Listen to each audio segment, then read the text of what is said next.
Assalamualaikum. Waalaikumsalam. Amboi, korang ni relax nampak? Hari ni cuti. Kerja tak ada. Tapi pasal ganti hari minggu yang lain lah. Ya. Ha.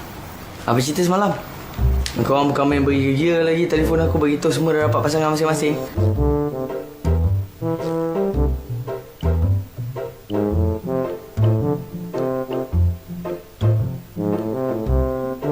Hah? Cepat betul lah Pak Awet. Mana gambar? Mail aku tengok.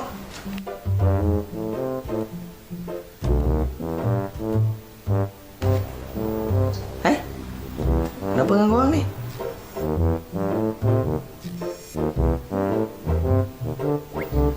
Oh ni. Baru aku ingat. Ni, semalam korang pergi cuci rumah Datuk Amir kan? Dan sebab apa tadi Zaitun bagi tahu aku, Datuk Amir semua jemput korang pergi rumah dia. Sebab anak-anak dia rindu sangat dengan korang. Rindu. Bagi perut. Mana?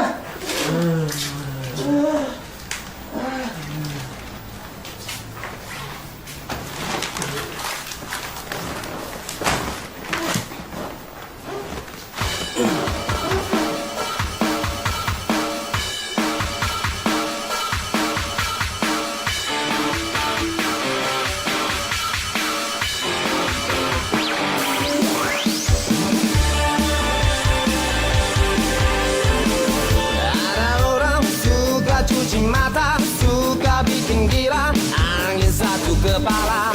Marah pula tinggi cita-cita, tak kira hasilnya, mahu tahu dunia.